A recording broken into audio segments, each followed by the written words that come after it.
The garden party was already unbearable before Lady Cordelia Ashworth opened her mouth. Eleanor Kirby had been standing near the fountain, trying to look interested in a conversation about roses while her mind catalogued escape routes. The afternoon sun felt too bright, the laughter too loud. Every instinct told her this had been a mistake, accepting Lady Pembroke's invitation, coming alone, pretending she belonged among women whose biggest concern was whether their gloves matched their parasols. She should have trusted her instincts. There she is. Cordelia's voice cut through the chatter like glass breaking. The devoted daughter. The garden went quiet in that horrible anticipatory way that meant someone was about to be eviscerated for entertainment. Eleanor turned slowly. Lady Cordelia Ashworth stood 10 paces away, resplendent in pale blue silk that matched her cold eyes. 3 other women flanked her, Lady Stanhope, Mrs. Winters, and someone Eleanor didn't recognize. All wore the same expression of barely concealed anticipation. Lady Cordelia. Eleanor kept her voice steady. How lovely to see you. Is it? Cordelia's smile was sharp. I wonder if my nephew would have found it lovely to see you. Before you killed him, I mean. The words landed like a slap. Eleanor felt the familiar tightening in her chest, the warning that came before everything went wrong. Her fingers curled against her skirts. Your father prescribed the medication that stopped his heart. Cordelia took a step forward. Around them, other guests were turning, drawn by the scent of scandal. Christopher was 5 years old. He trusted your father. We all did. Eleanor's vision was starting to narrow at the edges. Not here. Not now. She forced herself to breathe slowly through her nose. My father would never... Your father was a drunk who couldn't tell belladonna from chamomile. Another step. Cordelia's voice rose, performing for the growing audience. And when he realized what he'd done, when the guilt became too much, he took the coward's way out and left you to inherit everything. Very convenient, wasn't it? The chest pain was spreading. Eleanor could feel her eyelids growing heavy, the involuntary response that had plagued her since childhood. When the fear became too much, her body simply refused to see, refused to stay present, refused to fight. She was losing the battle to keep her eyes open when a new voice interrupted. Forgive me, Lady Cordelia, but I'm afraid you're blocking my view of the clouds. The voice was male, aristocratic, and deeply amused by something. Eleanor forced her eyes open, commanded them to obey, and saw a tall figure stepping between her and Cordelia, the Duke of Carlisle. She'd seen him twice before at a distance, always on the periphery of social events, usually looking bored or staring at the sky. He was doing both now. Your Grace. Cordelia's tone shifted, uncertain. I wasn't aware you were attending. I wasn't aware I needed your permission. He tilted his head, studying the sky above Cordelia's elaborate coiffure with apparent fascination. There's a rather remarkable formation of cumulus clouds developing, and your position directly in my line of sight. Terribly inconsiderate. Someone laughed nervously. Cordelia's face flushed. Perhaps your Grace didn't hear what I was saying. Oh, I heard. His gaze finally dropped to her, and Eleanor saw his eyes were an unusual shade of amber. Something about belladonna and chamomile. Fascinating that you know so much about toxic substances, given that most ladies of quality wouldn't recognize either plant if it was served at tea. Makes one wonder how you acquired such specialized knowledge. The implication hung in the air like smoke. Cordelia's flush deepened to crimson. How dare you suggest... I didn't suggest anything. I simply observed.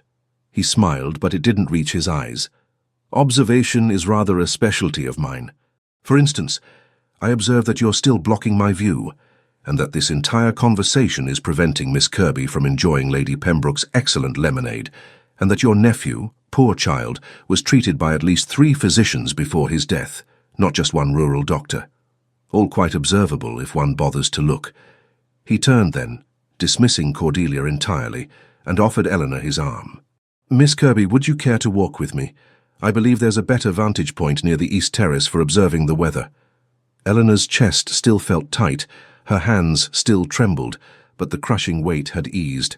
She could breathe, she could see.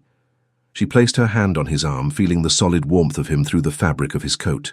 I would be honored, Your Grace. They walked away together, leaving Cordelia standing speechless among the roses. Eleanor didn't look back, but she heard the whispers starting, speculation and scandal and shock that the Duke of Carlisle had publicly defended someone so far beneath his station. "You didn't have to do that," she said quietly when they were out of earshot. "Do what?"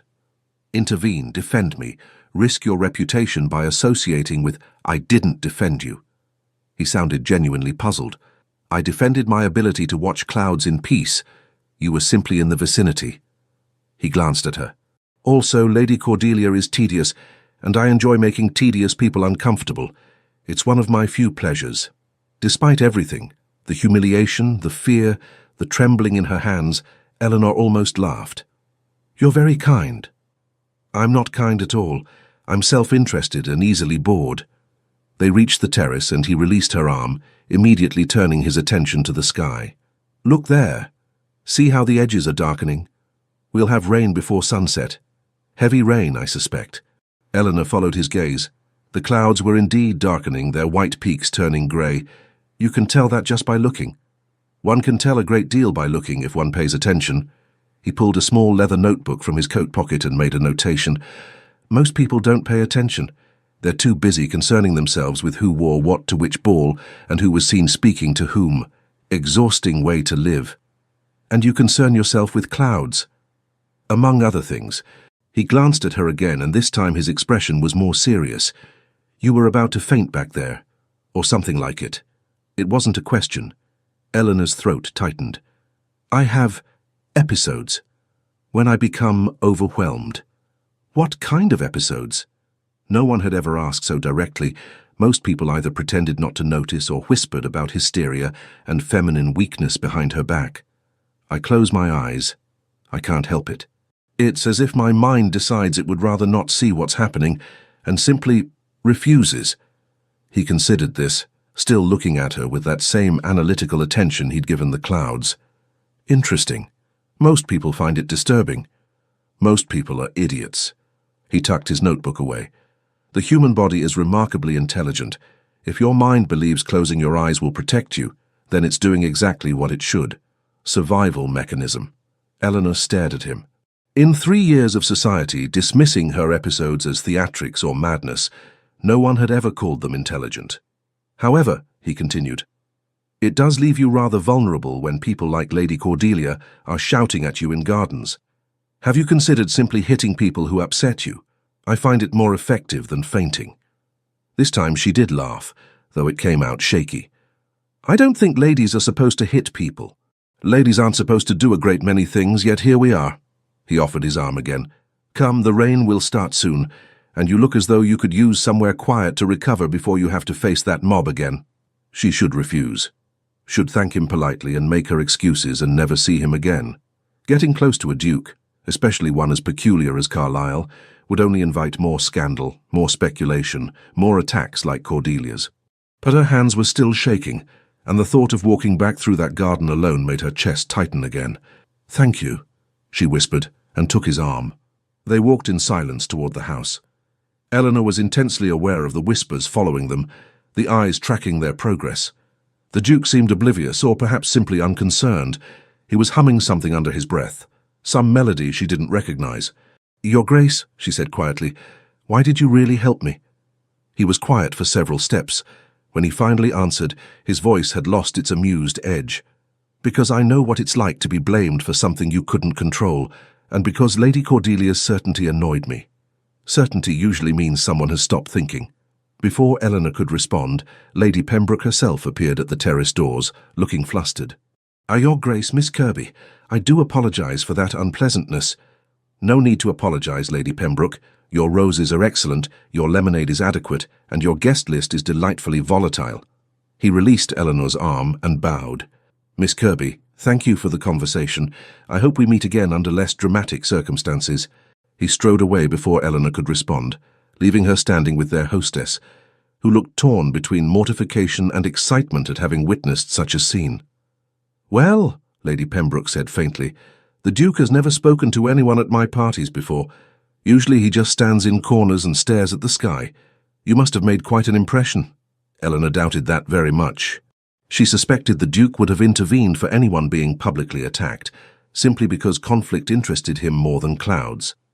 But as she glanced back at the garden, at Cordelia's furious face and the speculation in every other guest's eyes, she couldn't help feeling grateful that someone, anyone, had stood between her and the accusation she'd been running from for 3 years. Her father was dead, her reputation was destroyed, and the inheritance everyone believed she'd killed for was nothing but a run-down clinic and a pile of debts. But for one moment, standing on Lady Pembroke's terrace with a strange duke who cared more about weather than scandal, Eleanor had been able to breathe. The rain started as she rode home in the hired carriage, heavy drops that turned the roads to mud and made the horses nervous. Eleanor watched it through the window, remembering the Duke's certainty. Heavy rain, he'd said. Before sunset. He'd been right. She wondered what else he might be right about. The letter arrived 3 days later, delivered by a footman in Carlisle livery. The letter arrived 3 days later, delivered by a footman in Carlisle livery who looked embarrassed to be knocking on the door of such a modest house. Eleanor opened it with trembling fingers. "Miss Kirby, I require your assistance with a matter of mutual benefit. My man of business informs me you inherited your father's medical practice and all associated records. I am conducting a study of patterns between weather conditions and various illnesses, a subject most physicians dismiss as superstition, but which I believe merits serious investigation. Your father kept detailed records spanning 20 years. I need access to those records. In exchange, I can provide access to aristocratic households whose members' illnesses are typically treated in London, but who might benefit from a skilled local physician. I can also provide influence with the medical board, currently reviewing your father's license, a review which I understand is preventing you from accessing much of his estate. Additionally, I require someone to accompany me on weather observations during various conditions. Most people find this tedious. You struck me as someone who might find it less tedious than most social engagements. If you're interested, meet me at the old mill at the edge of your father's property tomorrow at 2 o'clock. There's a storm system approaching that I need to document. Bring sturdy shoes, and perhaps a coat." Carlisle Eleanor read it 3 times. Then she walked to her father's study, the room she'd been avoiding since his death, and stared at the cabinets full of patient records he'd kept so meticulously. She'd inherited everything: the clinic, the records, the debts, and the crushing weight of suspicion that followed her everywhere, the whispered accusations that she'd poisoned him to gain it all. The truth was worse than poison. The truth was that she'd found him in this very room, laudanum bottle empty beside him, a note clutched in his hands that she'd burned before anyone else could see it. "Forgive me," it had said. Just those 2 words, over and over, until his handwriting had become illegible. She'd protected him in death the way she couldn't in life. Let people think it was natural causes. Let them wonder. Let them suspect her if they must. But the medical board's review was strangling her. Without resolution, she couldn't access the funds from selling the practice, couldn't pay the remaining debts, couldn't move forward. And now the Duke of Carlisle, peculiar, intelligent, infuriating Duke of Carlisle, was offering her a way out, or a way deeper in. She wasn't sure which. Eleanor looked out the window at the darkening sky. Storm coming just as he'd said. The Duke was right about the weather. She wondered if he might be right about other things too. The mill was half collapsed, its water wheel frozen with rust and disuse.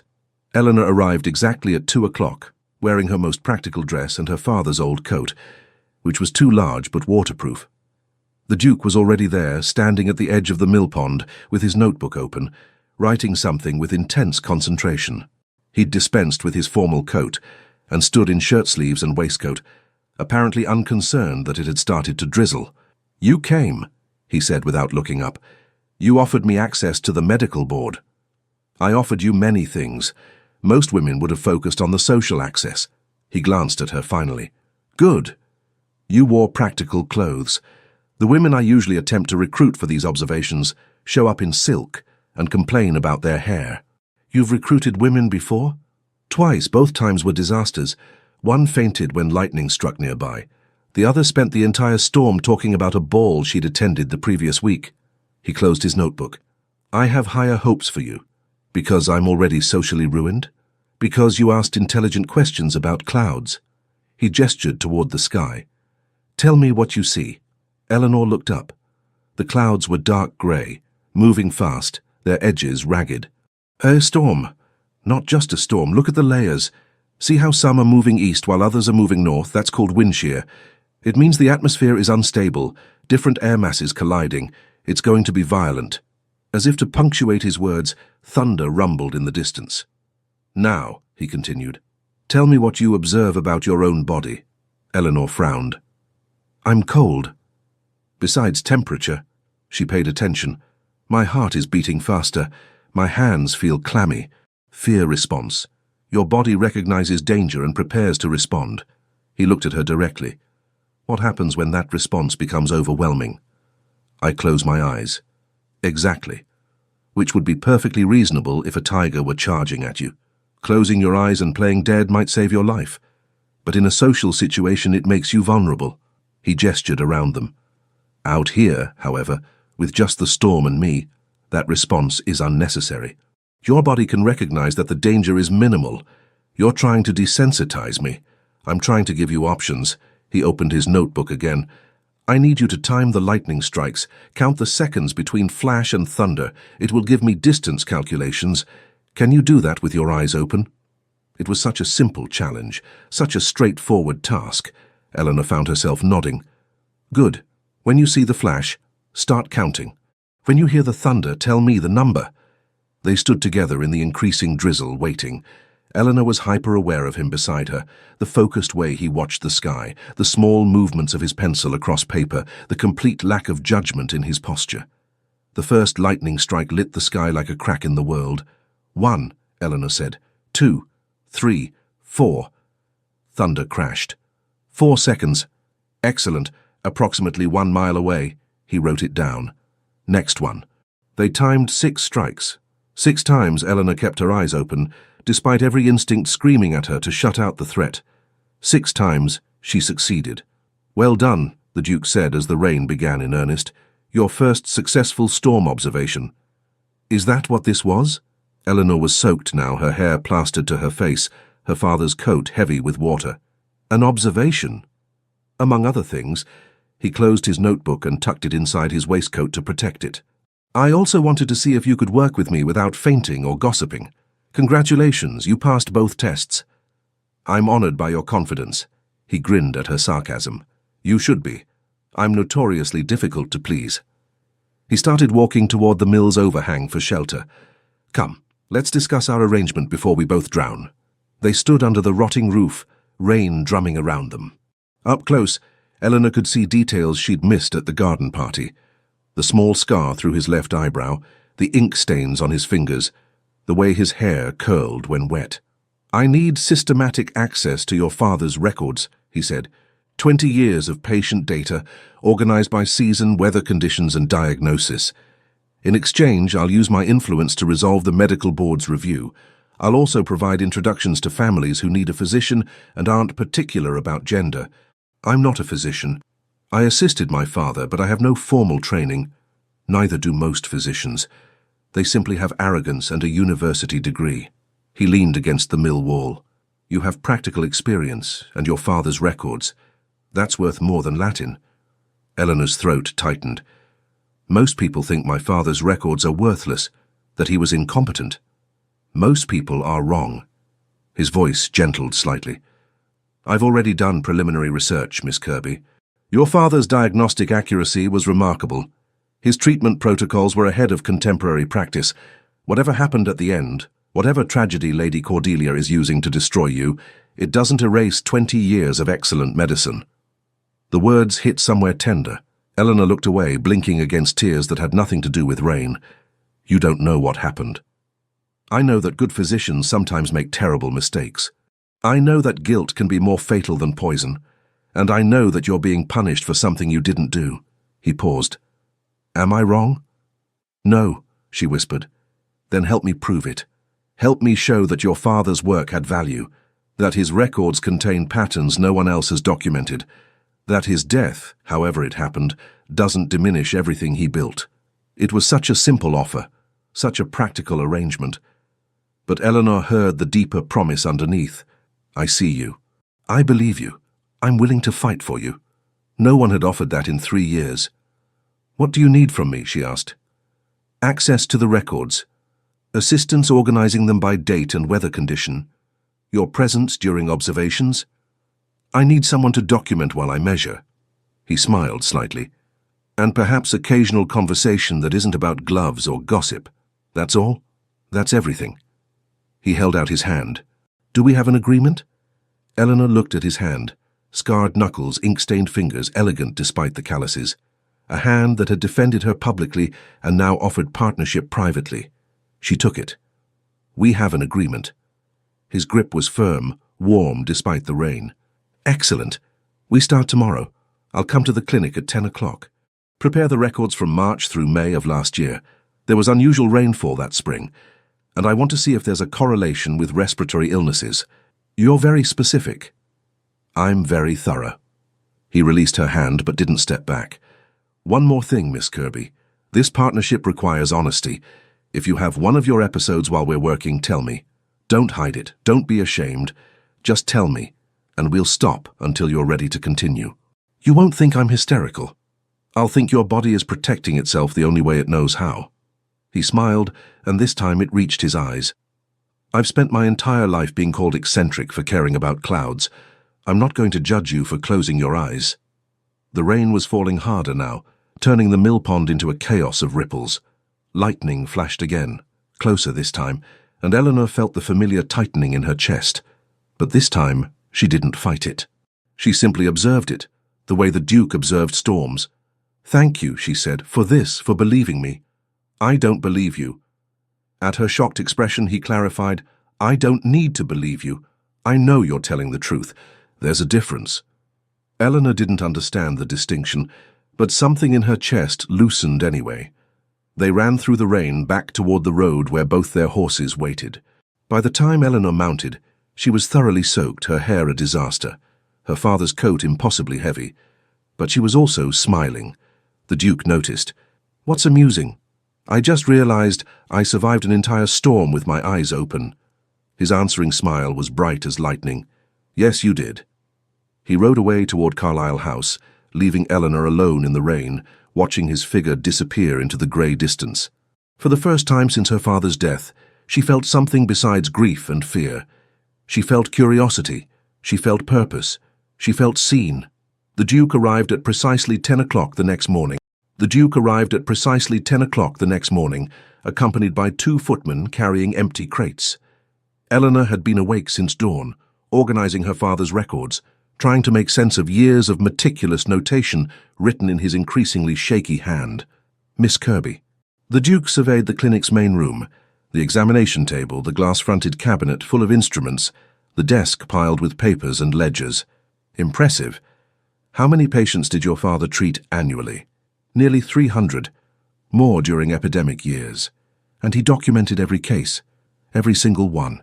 Eleanor gestured toward the cabinets lining the walls. "Symptoms, treatments, outcomes. Weather conditions on the day they fell ill. Diet, living conditions.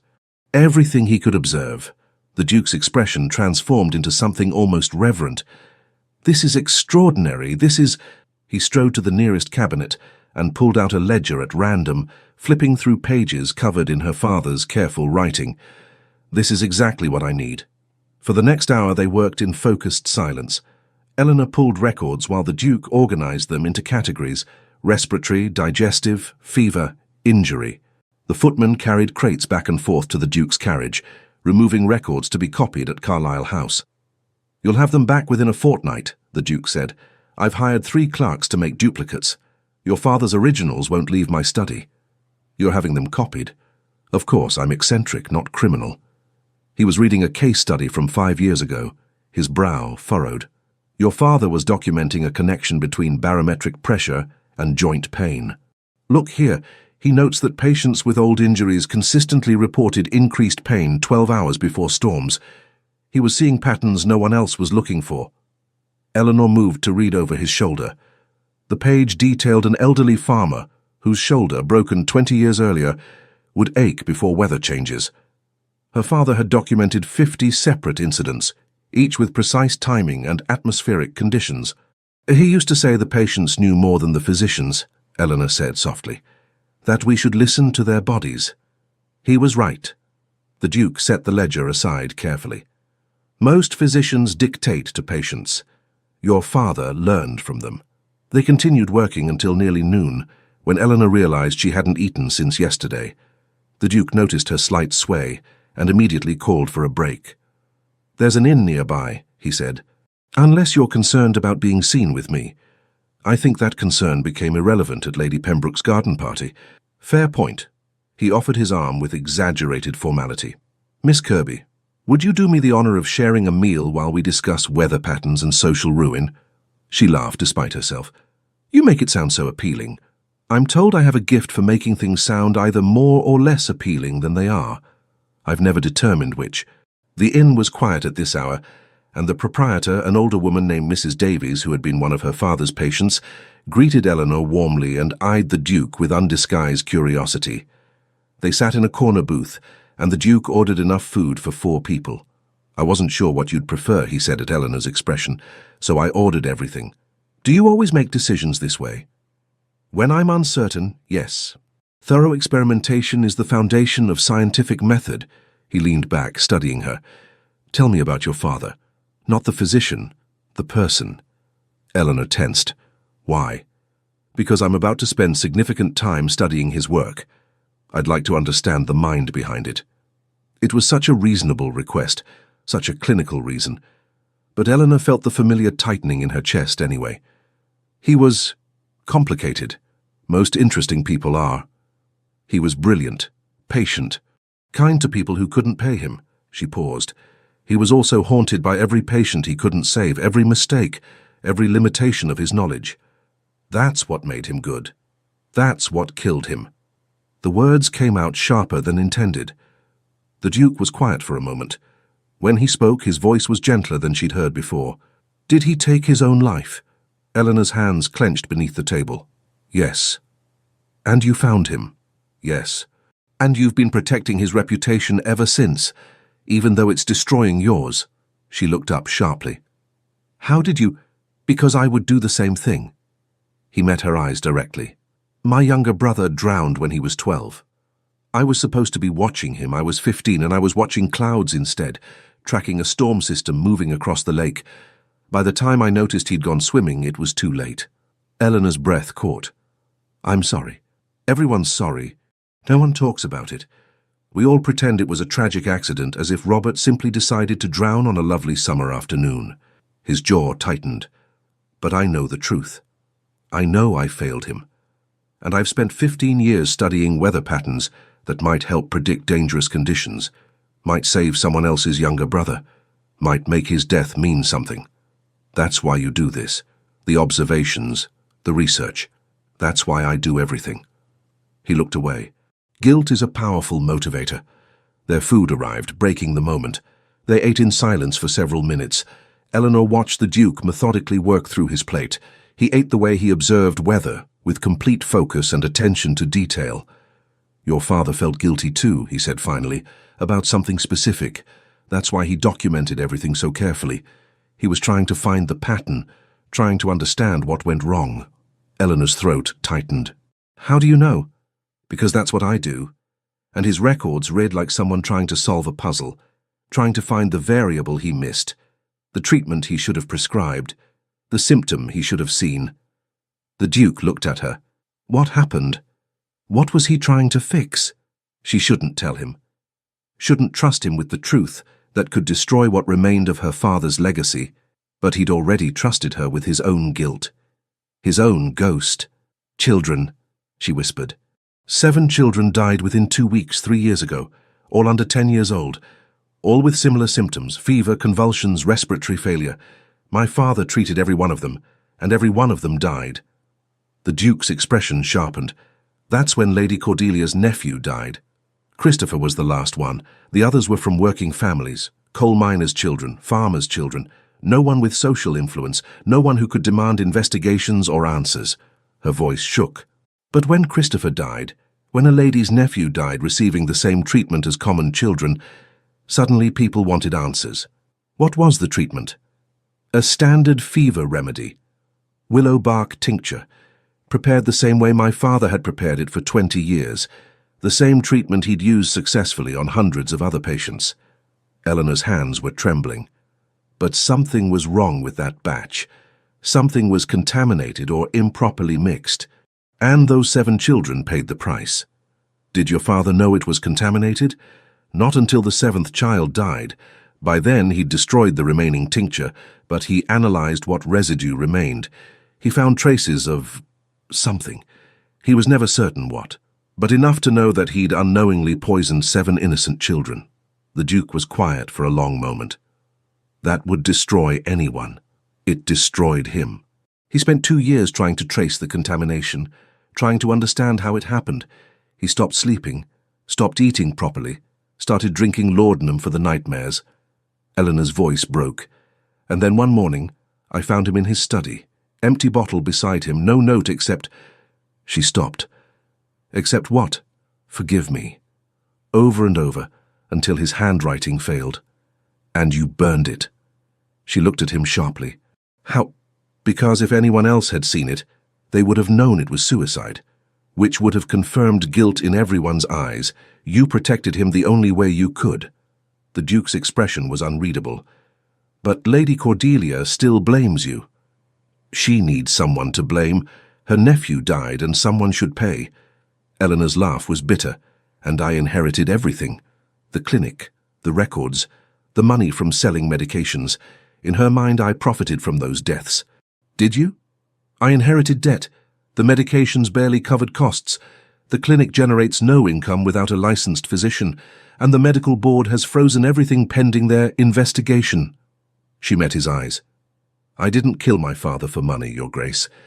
I watched him die slowly for 2 years while I was powerless to save him. That's a different kind of guilt. The Duke was silent, studying her face. Then he said something she didn't expect. We need to find out what contaminated the tincture. What? If we can prove it wasn't your father's error, if we can show the contamination came from an external source, we can clear his name. And yours. He leaned forward. Your father documented everything. Those records will show his process, where he sourced ingredients, how he prepared the tincture. If we're thorough enough, we might be able to trace the contamination to its source. It's been 3 years. The evidence is gone. The records aren't gone. The pattern isn't gone. His eyes were bright with the same intensity he brought to storm watching. Your father was trying to solve this puzzle. Let me help you finish what he started. Eleanor felt something crack open in her chest. Hope, painful and dangerous. Why would you do this? Because I understand guilt. Because I believe your father deserves better than being remembered as a drunk who killed children. And because... He paused, seeming to choose his words carefully.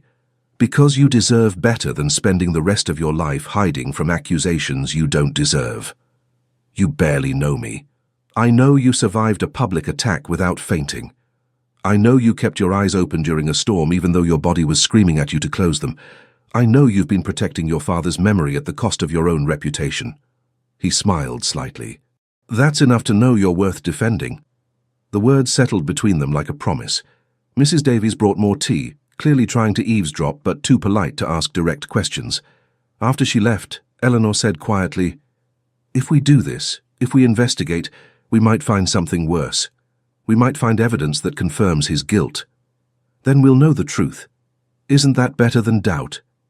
Eleanor thought about the past 3 years, the whispers, the accusations, the crushing weight of uncertainty. Yes, she said finally. Yes, it is. Good. The Duke pulled out his notebook. We start with the records from that month. Every patient your father treated, every medication he prepared, every ingredient he used. We build a timeline and we find the break in the pattern. This could take weeks. Months, probably. He looked up. Are you willing? Eleanor thought about her father's last note. About 7 children who deserved answers. About Lady Cordelia's righteous fury and her own crushing guilt. About the Duke's offer to help carry the weight. Yes, she said. I'm willing. They worked until sunset, organizing records into chronological order. The Duke's attention to detail was extraordinary. He noticed patterns Eleanor had missed, connections she hadn't considered. When a particularly heavy rain began, he insisted they move to the window to observe it. Look, he said, pointing at the way water sheeted off the clinic's roof. See how it's falling straight down? No wind shear. That means the storm system is stable. It'll rain steady but gentle for several hours. How do you know? Experience? Observation? 12 years of watching storms and documenting patterns. He glanced at her. The same way your father learned to recognize symptoms. Pattern recognition is pattern recognition, whether you're studying weather or illness. You think they're connected? I think everything is connected if you look closely enough. He turned from the window. I should go. We've done enough for today. But he didn't move. Instead, he stood there in the fading light, rain drumming steadily outside, looking at her with that same analytical attention he gave to clouds. What? Eleanor said finally. You're different than I expected. Different how? Stronger, smarter, more cynical than you pretend to be in public. He smiled slightly. I like cynicism, it's honest. Most people prefer optimism. Most people are lying to themselves. He moved toward the door, then paused. Same time tomorrow? Yes. Good. He pulled on his coat. Bring the records from April, and Miss Kirby. Yes? Thank you for trusting me with the truth. He left before she could respond, striding out into the rain without a second thought. Eleanor watched him go, then turned back to the stacks of her father's records, the weight of them suddenly feeling less like burden and more like mission. She had spent 3 years running from the truth. Maybe it was time to run toward it instead. They fell into a pattern over the next 2 weeks. The Duke would arrive each morning at 10, bringing coffee and fresh bread from the inn. They would work through her father's records until noon, then break for lunch and weather observations. If there was a storm, they would document it together. Eleanor timing strikes while the Duke measured wind speed and direction with instruments he'd designed himself. In the afternoons, they would return to the records, building a timeline of the 7 deaths. Slowly, painfully, a picture emerged. All 7 children had received the same willow bark tincture. All had been treated within a 10-day period, and all had developed symptoms within hours of treatment. It wasn't gradual poisoning, the Duke said one afternoon, staring at the timeline they'd pinned to the wall. It was acute, single exposure, which means the contamination was in that specific batch.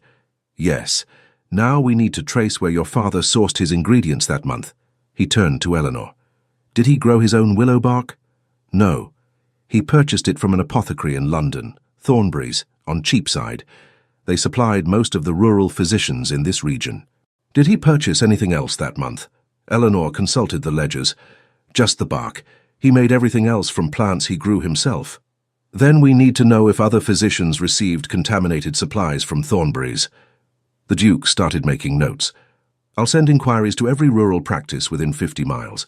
If there were other cases of sudden fever deaths in children around that time, we'll find them. And if there weren't, then the contamination was targeted. Which means someone wanted those children dead. He looked at her. Or wanted to destroy your father's reputation. The possibility hung in the air like smoke. Eleanor's stomach turned. That's insane. Possibly, but we can't rule it out until we have more information. He set his pen down. Miss Kirby, I need to ask you something, and I need you to be completely honest. All right. Did your father have enemies? Anyone who might have wanted to harm him professionally? Eleanor thought about it. Her father had been respected, if not wealthy. He'd treated everyone regardless of ability to pay, which had made him beloved among working families, but occasionally frustrated wealthier patients who felt their status should grant them priority. There was one physician, she said slowly, Dr. Marcus Pettigrew. He practiced in the next village, and he'd been trying to establish a practice here for years. My father's presence blocked him. Patients trusted my father, and Dr. Pettigrew couldn't compete. What happened to this Dr. Pettigrew? He left the area about 6 months after my father died. I heard he set up a new practice in Bath. The Duke's expression sharpened. Convenient timing. You think he contaminated the tincture? I think it's worth investigating. He started gathering papers. I'm going to Bath tomorrow. I'll speak with Dr. Pettigrew, see what he remembers about that time. I'm coming with you. Miss Kirby, it's my father's reputation, my investigation. I'm coming. She met his eyes. Unless you're embarrassed to be seen traveling with me.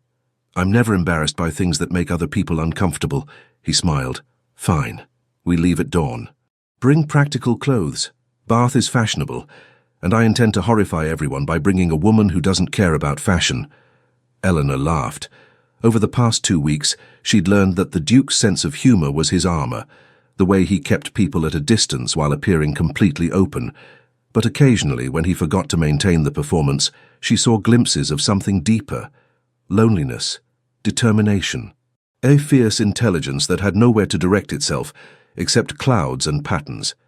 She was beginning to understand why he'd offered to help her, not just because he believed in justice or science, but because he too knew what it meant to carry guilt that couldn't be set down. "Your Grace," she said as he prepared to leave, "may I ask you something personal?" "You may ask. I may not answer. Your brother, Robert. Do you ever stop feeling responsible?" He was quiet for a long moment. "No, but I've learned to make the guilt useful, to let it drive me towards something productive instead of simply destroying me." He looked at her directly. "Your father didn't learn that. He let the guilt consume him. Don't make the same mistake. I don't know how to make it useful. You're already doing it. You're here fighting to clear his name, fighting to understand what happened. That's not running from guilt. That's transforming it." He moved toward the door, then paused. "Tomorrow. Dawn. Don't be late. The weather will turn by afternoon, and I want to be back before the roads become impassable." "How do you know the weather will turn?" He grinned. "Because I'm very good at what I do, Miss Kirby. Don't doubt me." She didn't. They left before sunrise, the Duke driving the carriage himself instead of bringing a driver. "Less witnesses to our scandalous behavior," he said cheerfully. "Also, I drive faster than my coachman." The journey to Bath took 6 hours. They talked about everything and nothing: weather patterns and medical theories, books they'd read, places they'd travelled. The Duke had spent 2 years in Scotland studying storm patterns over the Highlands. Eleanor had never left Somerset except once to visit London as a child. "You should travel," he said, "once this is resolved. Go somewhere that doesn't know your history. And do what? Whatever interests you. Study medicine formally.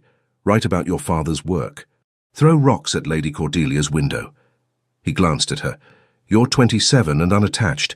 The world is full of possibilities. The world is full of restrictions for women without fortune or family. Then find ways around the restrictions. I did. You're a duke. I'm a duke who spends his time standing in storms and talking to clouds. Society thinks I'm insane. I've simply decided their opinion doesn't matter." He smiled. "You could do the same. You make it sound easy. It's not easy, it's just possible. There's a difference." They reached Bath by early afternoon. The city was as fashionable as promised. Elegant buildings, well-dressed crowds, an air of refined entertainment that made Eleanor feel immediately out of place. The Duke noticed her discomfort. "Ignore them, they're all performing for each other. No one here is actually happy. They're just pretending more convincingly." Doctor. Pettigrew's practice was in a respectable part of town, marked by a discreet brass plaque. The Duke knocked with authority, and a nervous young assistant answered. "The Duke of Carlisle to see Dr. Pettigrew. Tell him it's about a medical matter from Somerset." The assistant's eyes widened. "Of course, Your Grace. Please, come in." They were shown to a receiving room decorated in expensive but tasteless furniture. Eleanor sat stiffly, suddenly aware of how out of place they both looked. The Duke with his ink-stained fingers and windswept hair, herself in practical travelling clothes that hadn't been fashionable even when new. Dr. Pettigrew entered with a flourish. He was in his 50s, well-fed, with the confident bearing of someone who'd finally achieved success after years of struggle. "Your Grace, what an unexpected honour." His eyes flicked to Eleanor, lingering with distaste. "And Miss South Kirby," the Duke said flatly. "Dr. Kirby's daughter. We're investigating the contaminated medications that killed 7 children 3 years ago." The colour drained from Pettigrew's face. I don't know what you're—" "Don't insult my intelligence." The Duke's voice was cold, all humour gone. "You practiced near Dr. Kirby's clinic. You had motive to damage his reputation, and you left the area immediately after his death. Curious timing." "I left because there was no opportunity for me there. Dr. Kirby had a monopoly on competent treatment, yes, which must have been frustrating." The Duke leaned forward. "Tell me, Dr. Pettigrew, did you purchase supplies from Thornbury's apothecary?" "Everyone purchased from Thornbury's." "Did you have access to Dr. Kirby's clinic?" Occasionally, yes, we would consult on difficult cases. Did you ever handle his medications? Pettigrew's jaw clenched. Your Grace, I understand you're concerned, but I had nothing to do with those children's deaths. Dr. Kirby's own negligence was non-existent. Eleanor spoke for the first time, her voice steady. My father was meticulous. Those medications were contaminated deliberately, and you're the only person with motive. This is slander. I'll sue. Please do, the Duke said pleasantly. I'd love to depose you under oath. Let's discuss your financial troubles 3 years ago, your gambling debts, the loans you took from less than reputable sources, the way a successful scandal would have driven patients away from Dr. Kirby and toward your practice. Pettigrew stood abruptly. Get out, both of you, before I call the constable. Excellent idea. The Duke stood as well. Let's involve law enforcement. I'm sure they'd be fascinated by these irregularities in your practice, the treatments you're claiming credit for, the questionable medications you're prescribing. He pulled a paper from his coat. I took the liberty of having my people investigate before we came. Would you like to see what they found? The blood drained from Pettigrew's face completely. What do you want? The truth. Who contaminated Dr. Kirby's tincture? Was it you, or did someone pay you to do it? For a long moment, Pettigrew said nothing. Then he collapsed back into his chair, suddenly looking much older. It wasn't supposed to kill them, he whispered. Eleanor felt the room tilt. What? It was just supposed to make them sick, not kill them. Just sick enough that Dr. Kirby's reputation would be questioned. Just enough to drive some patients to my practice instead. His voice broke.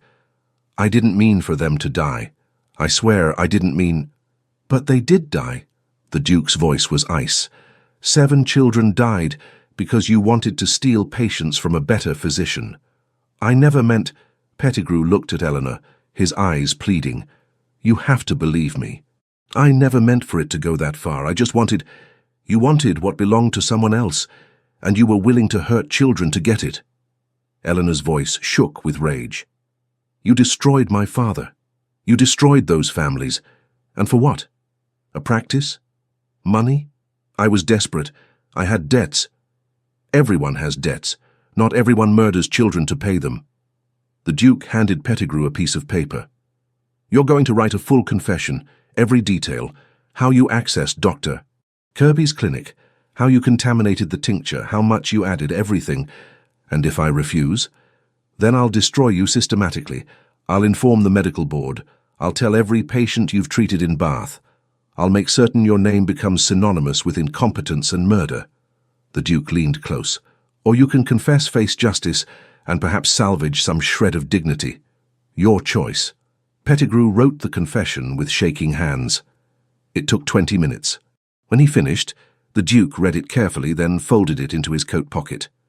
One more thing, Eleanor said quietly. Why belladonna? Why something so poisonous? I didn't use belladonna. I used something else. Something I thought would just cause fever. Pettigrew wouldn't meet her eyes. I don't know what went wrong, why it was so toxic. I swear I didn't. You don't get to claim innocence. Eleanor's voice was steady, despite the fury shaking through her. You don't get to say you didn't mean it. You contaminated medications given to children. Whatever your intention, you're a murderer. They left Pettigrew sitting in his expensive room, confession written, future destroyed. The Duke said nothing until they were back in the carriage. Then he looked at Eleanor with something like pride. Well done. You were magnificent. Eleanor didn't feel magnificent. She felt sick. He killed them. He killed 7 children and my father, and he's just sitting there, writing a confession like it's a minor inconvenience. He'll hang for it, or be transported. The legal system doesn't look kindly on physicians who murder children. The Duke took her hand. You found the truth. That's what you needed. Is it? Eleanor's voice broke. Because now I know my father died, believing he'd killed those children himself. He never knew someone had deliberately... She couldn't finish. The Duke pulled her against him, and she let herself break down completely, sobbing against his coat while he held her, saying nothing, just letting her grieve. When she finally pulled back, exhausted, he handed her a handkerchief. We'll take this confession to the magistrate. He'll issue a warrant. Pettigrew will be arrested within days. And then everyone will know the truth. Yes, including Lady Cordelia. He paused. Are you ready for that? Eleanor thought about the past 3 years. The whispers, the accusations, the weight of protecting a reputation while destroying her own. Yes, she said finally. I'm ready. The weather turned as they left Bath, exactly as the Duke had predicted. Heavy clouds rolled in, darkening the afternoon to premature twilight. By the time they were halfway home, rain was falling in sheets. The Duke pulled the carriage under a grove of trees, waiting for the worst to pass. We'll be late, he said, but attempting the roads in this weather would be suicide. They sat in the shelter of the carriage, rain drumming overhead. Eleanor was exhausted, emotionally wrung out, but also strangely calm. For 3 years, she'd carried the weight of not knowing. Now she knew. And knowing, however painful, was better than doubt. Your Grace, she said quietly, thank you. For believing me. For helping me find the truth. Tristan. She blinked. What? My name is Tristan. If we're going to continue working together, and I assume we are given that we've barely begun the weather correlation study, you should probably call me by my name. That's not proper. Nothing about our association is proper. We travel alone together. We spend hours unsupervised in your father's clinic. We stand in storms getting soaked. He smiled slightly. I think propriety abandoned us somewhere around Lady Pembroke's garden party. Eleanor found herself smiling despite everything. Tristan, then, though only in private. Naturally, in public I'm still Your Grace, you eccentric lunatic. He watched the rain with obvious pleasure. Look at the way it's falling. Vertical sheets. That means the wind has died completely. The storm is passing through quickly. We'll be able to move in 20 minutes. You really do love this. I love understanding patterns. Weather is just the most obvious pattern. But I see them everywhere. In your father's medical records, in the way people move through social spaces, in the progression of storms. He looked at her. In you. What pattern do you see in me? Survival. Adaptation. You protect yourself by closing your eyes when threatened, but you're learning to keep them open. You're rewiring yourself. He reached out, brushing rain from her cheek with his thumb. It's remarkable. The touch was brief, casual, but it sent heat through Eleanor's entire body. She became suddenly intensely aware of how close they were in the small carriage, how alone, how improper this entire situation was. Tristan, I know. He withdrew his hand. I'm sorry. That was inappropriate. No, it wasn't. Eleanor's heart was racing. It was just too much, too soon, too complicated, all of those things. She met his eyes, but not unwelcome. Something shifted in his expression, a crack in the armor of humor and detachment he usually wore. Eleanor, we need to be clear about what's happening here. What is happening? I'm developing feelings I shouldn't have. For a woman I'm supposed to be helping professionally, a woman who's vulnerable and trusting me with her family's reputation. He looked away. It's a terrible abuse of power, and I should stop immediately. What if I'm developing the same feelings? Then we're both idiots. But he smiled when he said it. Eleanor, I'm not good at this, at caring about people. I'm good at clouds and patterns and saying inappropriate things at parties. I'm not. You're better at caring than you think. You've spent 2 weeks helping me investigate my father's death. You've treated his work with respect when everyone else dismissed it. You've made me feel seen in a way I haven't felt since before he died. She reached for his hand. That's not nothing. His fingers closed around hers. If we do this, if we pursue this, it will make everything more complicated. The scandal will be worse. Lady Cordelia's attacks will intensify. Society will say, I'm taking advantage of you, or you're seducing me for my influence. Let them say it. You taught me that other people's opinions don't matter. I said my opinion of other people's opinions doesn't matter. Yours might. He squeezed her hand.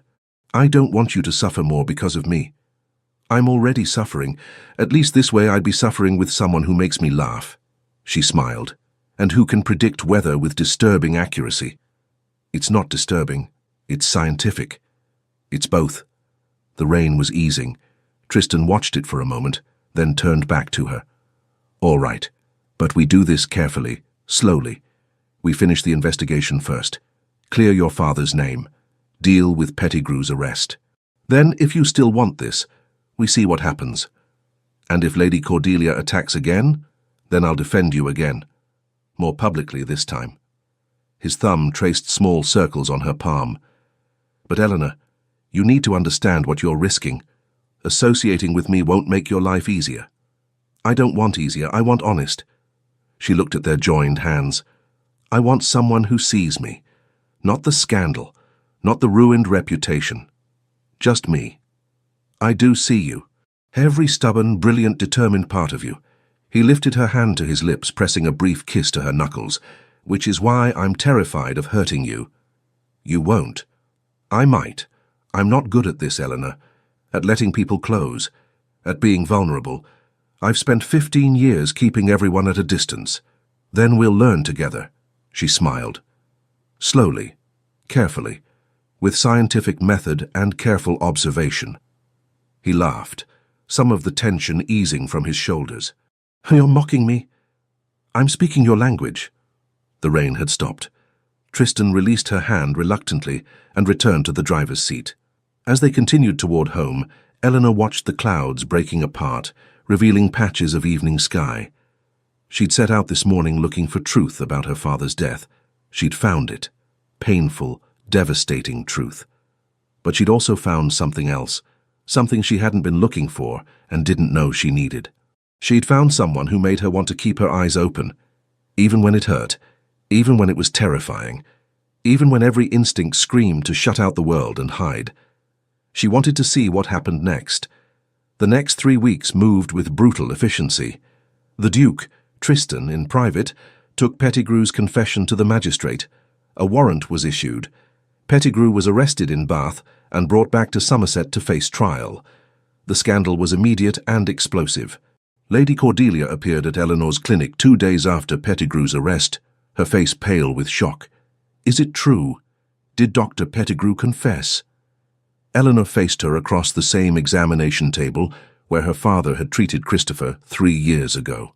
"Yes, he confessed to contaminating my father's medication, to deliberately poisoning those children to damage my father's reputation."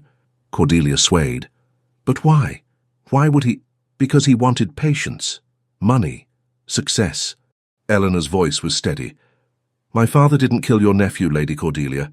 Dr. Pettigrew did, and my father spent 2 years destroying himself with guilt over something he didn't do." Cordelia sank into a chair. "I've been blaming you, attacking you publicly, telling everyone you were a murderer." Her voice broke. "Oh no. What have I done?" "You were grieving. You needed someone to blame." Eleanor sat across from her.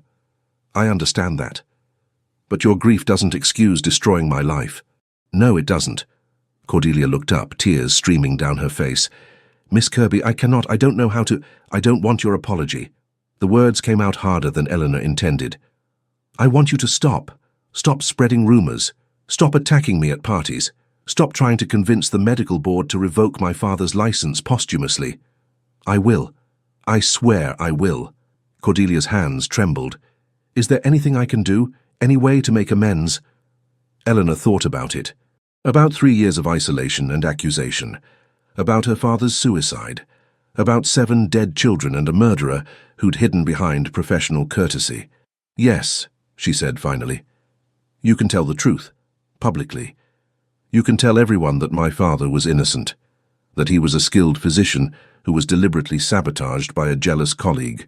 I will. At every social event. To everyone who'll listen."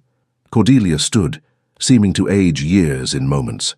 "Miss Kirby, I cannot undo the harm I've caused, but I swear on Christopher's memory that I will spend the rest of my life making it right."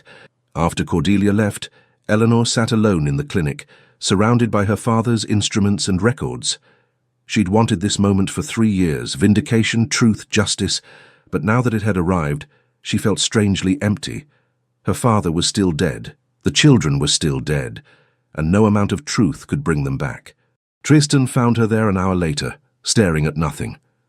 "Eleanor," he sat beside her, "the magistrate wants you to testify at Pettigrew's trial. Are you prepared for that?" "I don't know." She looked at him. "Everyone will know. Every detail. every horrible detail. Yes, but they'll also know your father was innocent, that you were innocent, that Lady Cordelia was wrong. He took her hand. You'll finally be free of this. Will I? Or will I just be the woman whose father was poisoned instead of the woman who poisoned her father? Eleanor's laugh was bitter. Either way, I'm defined by tragedy. Then define yourself differently. The tragedy happened. You can't change that, but you can choose what you do next. What should I do next? Whatever you want. Study medicine, travel, write about your father's work. He paused. Stand in storms with an eccentric duke who's falling in love with you. Eleanor's breath caught. Tristan, I know it's too soon, too complicated. Too many reasons why this is a terrible idea. He smiled, but his eyes were serious. But I'm saying it anyway because you should know. You should know that someone sees you as more than tragedy, as more than scandal, as brilliant and strong and worth loving. You barely know me. I know you kept your eyes open during a storm even though you were terrified. I know you protected your father's memory at terrible cost. I know you faced down Pettigrew with more courage than most soldiers show in battle. He cupped her face gently. I know enough. Eleanor felt tears burning behind her eyes. I don't know how to do this. How to let someone care. How to trust that you won't leave when things get difficult. I won't leave. I'm not particularly good at most things, but I'm excellent at stubbornness. He brushed away a tear with his thumb. I spent 15 years blaming myself for Robert's death. 15 years keeping everyone at a distance because caring hurt too much. And then I met you and I realized... He stopped. Realized what? That maybe caring is supposed to hurt. That maybe it's worth the risk. He rested his forehead against hers. Stay. Keep your eyes open. Let me try to deserve you. Eleanor closed her eyes. Not from fear this time, but from overwhelming emotion. I'm terrified. So am I. His breath was warm against her face. But I'd rather be terrified with you than safe alone. She kissed him then, soft and tentative and desperate all at once. He responded immediately, one hand tangling in her hair, while the other pulled her closer. The kiss deepened, became more urgent, and Eleanor felt years of loneliness and grief cracking open into something bright and fragile and new. When the kiss ended, they were both breathless. Tristan laughed shakily.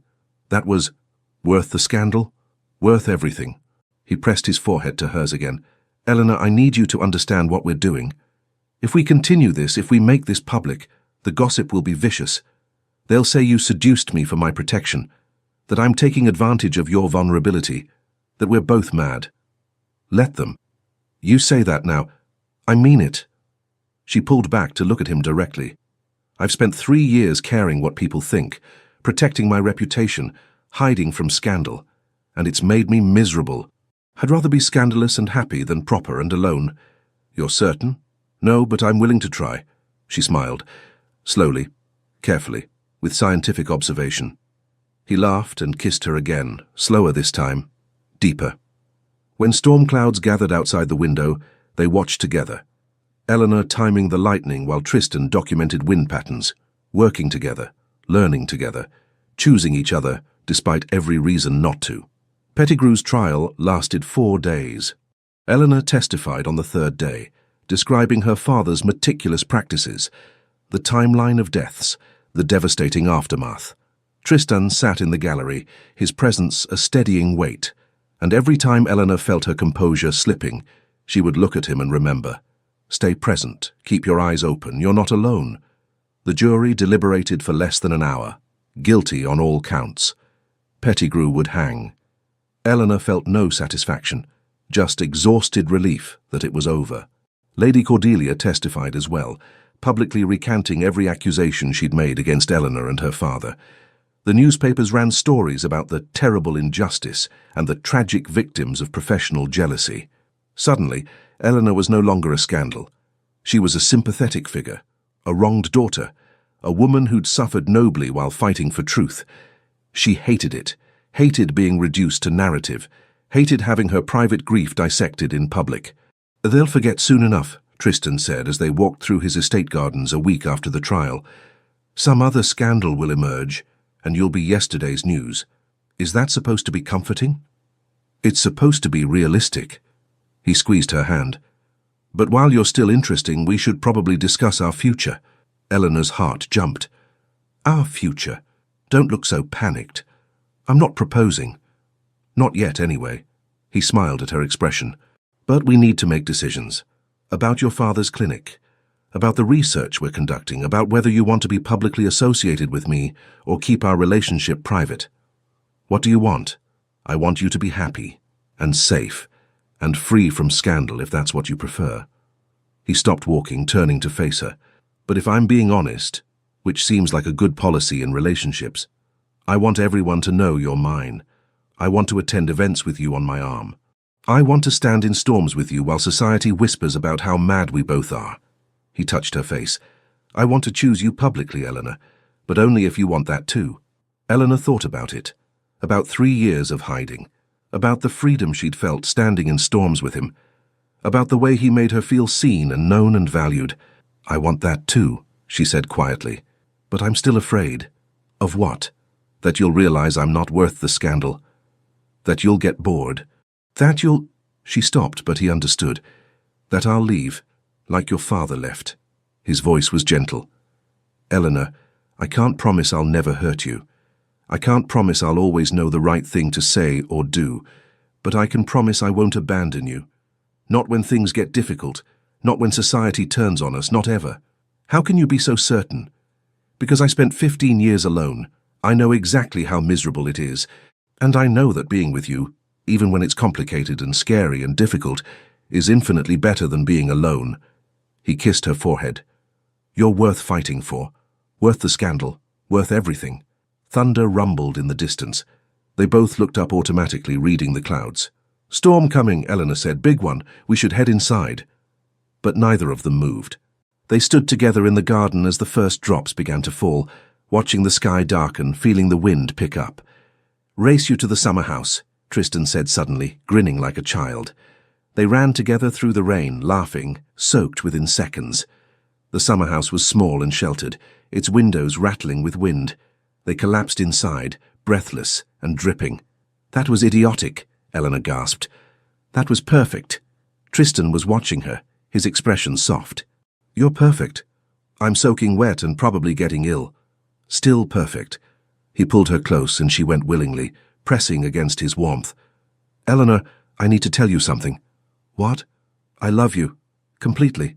Possibly obsessively. In a way that's probably unhealthy but feels inevitable. He smiled against her hair. I needed you to know that. Before everything gets complicated again. Before society starts gossiping. I needed you to know that this, us, it's real for me. Eleanor's throat tightened. It's real for me too, terrifyingly real. Good.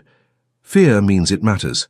They stood together while the storm raged outside, two damaged people learning how to be whole together, learning how to keep their eyes open even when it hurt, learning how to choose each other. The scandal broke 3 weeks later, exactly as Tristan had predicted. Someone, Eleanor suspected one of Lady Pembroke's guests, leaked information about the Duke of Carlisle's unseemly relationship with the daughter of a disgraced physician. Never mind that her father had been vindicated. Never mind that Eleanor had done nothing wrong.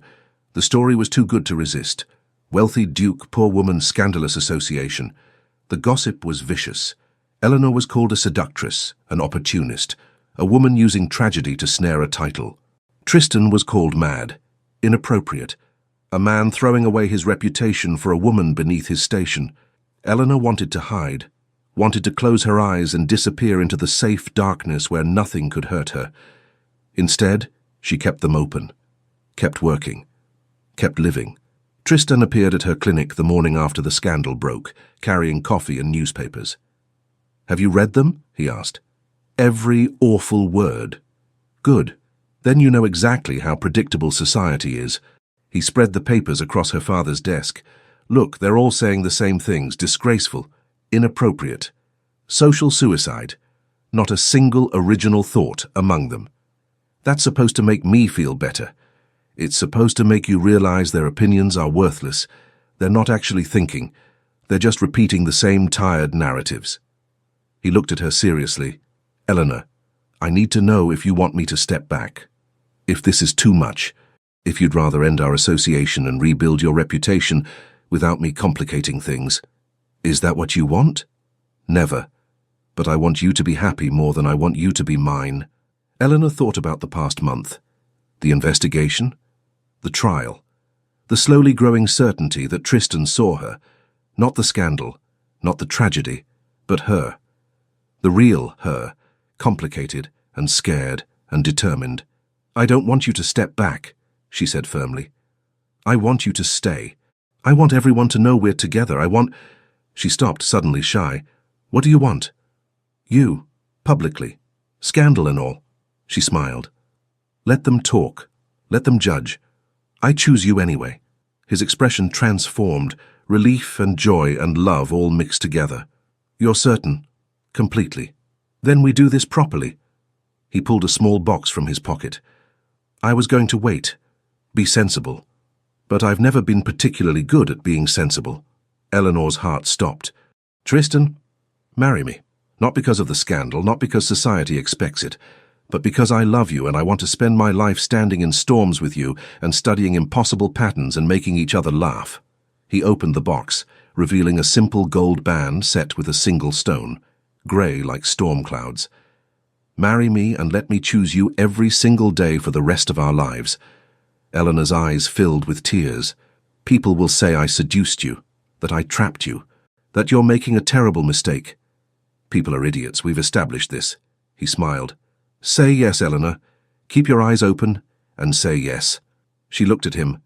This brilliant, odd, wonderful man who'd defended her publicly, believed her completely and loved her anyway, who'd helped her find truth even when it hurt, who made her want to be brave. Yes, she whispered. Yes, I'll marry you. He slipped the ring onto her finger, then pulled her into a kiss that felt like a promise, like choosing, like freedom. When they finally separated, Eleanor was laughing and crying simultaneously. We're going to scandalize everyone. Excellent. I've always wanted to be properly scandalous instead of just mildly eccentric. He wiped her tears gently. Are you ready for what comes next? What comes next? We attend Lady Ashworth's ball tomorrow night. Together. As an engaged couple. And we let everyone see exactly how little we care about their opinions. Eleanor felt the familiar tightness in her chest, the urge to hide, to close her eyes, to make herself small and invisible. But she fought it, breathed through it, looked at Tristan's steady gaze and remembered. You're not alone. Stay present. Keep your eyes open. I'm ready, she said. And she meant it. Lady Ashworth's ball was the social event of the season, every important family in attendance, every gossip columnist taking notes. Eleanor felt every eye on them as they entered together, Tristan's hand steady under hers. The whispers started immediately, shocked faces, disapproving stares, a few sympathetic smiles from younger guests who found the scandal romantic. Lady Cordelia Ashworth stood near the refreshment table. When she saw them, she froze, then deliberately crossed the room to stand beside Eleanor. Miss Kirby, she said clearly, loudly enough for nearby guests to hear. How lovely to see you. And your Grace, congratulations on your engagement. Miss Kirby is a remarkable woman. You're very fortunate. The room went silent. Lady Cordelia, who'd spent 3 years attacking Eleanor publicly, was now defending her, supporting her, choosing her. Thank you, Lady Cordelia, Eleanor said quietly. Cordelia smiled, sad but genuine. I hope you'll both be very happy. You deserve it. She squeezed Eleanor's hand briefly, then moved away, leaving a wake of stunned whispers. The evening continued. Some guests remained cold, but others approached with cautious congratulations. Eleanor danced with Tristan, feeling his solid warmth, his steady presence. When she started to feel overwhelmed, he would lean close and whisper observations about the weather, about the absurd decorations, about how uncomfortable everyone looked in their formal clothes, making her laugh, keeping her present. They were standing near the terrace doors, taking a break from dancing, when Lady Pembroke approached with a young woman Eleanor didn't recognize. Miss Kirby, this is Lady Margaret Crawford. Her mother is quite ill, and their regular physician is in London. I thought perhaps... I'm not a licensed physician, Eleanor said carefully, but you know as much as any physician from what I hear. Lady Margaret looked desperate. My mother's symptoms don't match anything our doctor described before he left. She's in terrible pain and I don't know how to help her. Eleanor glanced at Tristan. He nodded encouragingly. All right, Eleanor said. Describe her symptoms. She spent 20 minutes discussing Lady Margaret's mother's condition, asking detailed questions, finally recognizing a pattern from her father's records. It sounds like kidney stones, painful but treatable. I can prepare something for the pain and recommend a specialist in London who can remove them if necessary. Lady Margaret's relief was palpable. Thank you. Thank you so much. What do I owe you? Nothing. But if the treatment works, tell people where you got it. Eleanor smiled slightly. I'm trying to rebuild my father's reputation, and mine. Word spread through the ball. The Duke of Carlisle's scandalous fiancée had just diagnosed an illness that had stumped other physicians. By the end of the evening, 3 more people had approached with medical questions. Eleanor answered what she could, referred others to specialists, and felt something shift. She wasn't just the woman caught in scandal. She was useful, skilled, valuable in her own right. As they left the ball, Tristan squeezed her hand. You were magnificent tonight. I was terrified. You kept your eyes open anyway. That's what makes it magnificent. He helped her into the carriage. And you helped those people. Did you see their faces when you diagnosed Lady Margaret's mother? They looked at you with respect, Eleanor. Not pity, not scandal. Respect. Eleanor leaned against him, exhausted but strangely happy. Thank you for making me come tonight. Thank you for trusting me. He kissed the top of her head. I have one more thing to show you, if you're not too tired. What thing? A surprise. Trust me? She did. They drove for 20 minutes, leaving the town behind. The carriage stopped at the top of a hill Eleanor had never visited before. Tristan helped her out, then led her to the edge, where the view opened across miles of countryside. Look up, he said. Eleanor looked. The sky was clear for the first time in days. Stars scattered across black like silver dust. She could see the Milky Way, could see constellations her father had taught her to identify as a child. It's beautiful, she whispered. It's perspective. Tristan stood behind her, arms around her waist. We spend so much time looking down, at gossip, at scandal, at people's small opinions. But if you look up, you remember how vast everything is, how small those opinions are in comparison. Eleanor leaned back against him. Is this what you do when society becomes too much? Come here and look at stars. Every time, it reminds me that people are temporary. Their judgments are temporary. But the universe, patterns, truth, actual significance, that's eternal. He rested his chin on her shoulder. You're significant, Eleanor, not because of scandal or tragedy or who you're marrying, but because you choose truth over comfort, because you fight for what matters, because you keep your eyes open even when it would be easier to hide. Eleanor felt tears threatening again. How do you always know what to say? I don't. Most of the time I say completely inappropriate things and make people uncomfortable. He turned her to face him, but with you, I just say what's true, and hope it's enough. It's more than enough. You're more than enough. She touched his face. I love you. I don't think I've said that clearly enough, but I do, completely, possibly obsessively, in a way that's probably unhealthy but feels inevitable. He laughed, recognizing his own words. We're a matching set of unhealthy obsessions. Perfect? They kissed under the stars, surrounded by countryside and silence and the vast indifference of the universe. And Eleanor thought, this is what it means to be chosen. Not protected from difficulty, but accompanied through it. Not saved, but seen. Thunder rumbled in the distance, another storm approaching, inevitable as breathing. Tristan noticed her listening. We should head back before... No. Eleanor gripped his hand. Stay. Just for a few minutes. I want to watch it come. They stood together on the hilltop as the storm rolled in. Clouds covering stars, wind picking up, first drops of rain beginning to fall. And Eleanor didn't close her eyes, didn't hide. She watched the lightning split the sky, felt the rain soak through her dress, heard Tristan counting seconds beside her. When the storm was directly overhead, he turned to her, rain streaming down his face. Are you afraid? Terrified, she admitted. But not of the storm. Of what? Of how happy I am. Of losing this. Of waking up and finding it was all impossible. Her voice shook. of closing my eyes and having you disappear." He pulled her close, speaking directly against her ear so she could hear him over the thunder. "Then stay here. Stay with me. Right here, right now, in this moment. Don't look backward at what was lost. Don't look forward at what might go wrong. Just stay present." Eleanor buried her face against his shoulder, feeling his solid warmth, his steady heartbeat, the certainty of him. "I'm trying." "I know. You're doing beautifully." He held her through the storm, not trying to fix her fear, not dismissing it. Just present. Just steady. Just there. And slowly, Eleanor's panic eased. Her breathing steadied. The fear didn't disappear, but it became manageable, survivable. Something she could carry without being crushed by it. They rode home soaked and laughing, and Eleanor thought this is what love feels like. Not protection from storms, but company through them. Not certainty, but willingness to be uncertain together. It was better than she'd imagined. It was everything she needed. They married 6 weeks later in a small ceremony at Carlisle House. No grand ball, no society spectacle.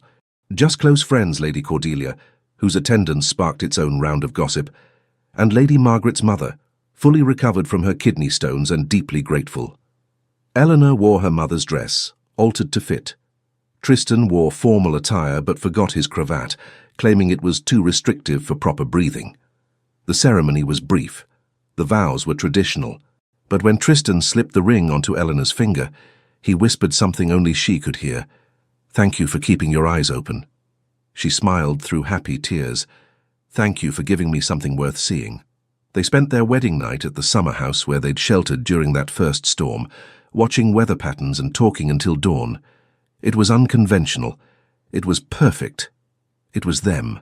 2 years later, Eleanor stood in the same garden where Tristan had proposed, watching her husband chase their 1-year-old daughter through autumn leaves. Little Margaret, named for both Lady Margaret Crawford and Tristan's mother, was growing more confident on her feet each day, toddling and laughing as her father pretended to be a fearsome dragon. Eleanor was expecting again. This one would be a boy, if the midwife was correct. They'd already chosen a name, Robert, for the brother Tristan still mourned. A way of keeping memory alive while moving forward. The clinic was thriving. Eleanor had finally obtained formal recognition from the medical board, the first woman in Somerset to be granted a physician's license. Lady Cordelia had testified on her behalf, describing Eleanor's skill and her father's legacy with genuine respect. Patients came from miles around, seeking the Duke's physician who treated everyone equally, and knew patterns no one else could see. Eleanor had published 2 papers on her father's weather correlation research, co-authored with Tristan. The medical community was starting to take the work seriously. Lady Cordelia visited monthly, bringing toys for Margaret and news from society. Their friendship was unlikely but genuine, built on shared grief and mutual understanding of how guilt could transform people.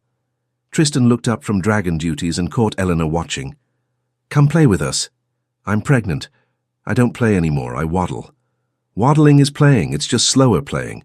He scooped Margaret up and brought her over, the baby reaching for Eleanor with chubby hands. "Tell Mama she should waddle with dragons." Eleanor took their daughter, feeling the familiar weight and warmth. Margaret had Tristan's amber eyes and Eleanor's stubborn determination. She was going to be magnificent. "I love you," Eleanor said to Tristan. "I know. You tell me every day." He kissed her, gentle and familiar. "I love you too. Every stubborn, brilliant part of you." Thunder rumbled overhead. Another storm approaching. Margaret squealed with delight, reaching toward the sky. "She's going to be just like you," Eleanor said. Obsessed with weather and completely inappropriate timing. "Excellent. The world needs more inappropriate weather enthusiasts." Tristan looked at the darkening sky with professional interest. "This one's going to be spectacular. Want to watch from the summer house?" With this belly and a toddler, the scientific observation waits for no one, not even pregnant women and small children. They settled in the summer house as rain began. Margaret on Eleanor's lap, Tristan on her other side, all of them watching the storm together, teaching their daughter what they'd learned, that storms were beautiful, that fear was manageable, that staying present mattered more than staying safe. "Look," Tristan said softly to Margaret, pointing at lightning. "See that? That's electricity in the sky. That's the universe showing off." Margaret didn't understand the words, but she watched with wide eyes, unafraid because her parents weren't afraid. Eleanor held her daughter close, feeling Tristan's hand on her shoulder, watching the storm rage and eventually pass, thinking about all the storms they'd weathered together, all the moments she'd almost closed her eyes and missed. She was so grateful she'd kept them open. "What are you thinking?" Tristan asked. "That I'm happy. Impossibly, improbably happy." She looked at him. "Thank you for finding me in that garden, for defending me, for teaching me it was okay to stay present. Thank you for letting me." He kissed her temple. "Thank you for choosing me back." The storm was passing, leaving the garden wet and clean and renewed. Margaret had fallen asleep against Eleanor's chest, breathing softly. And Eleanor thought about her father, about the guilt he'd carried alone until it destroyed him, about 7 children who died because someone chose ambition over compassion, about all the pain that had led to this moment. The grief didn't disappear, the loss didn't unhappen, but she'd learned to carry it differently, not alone, but shared. Not hiding from the weight, but letting love make it bearable.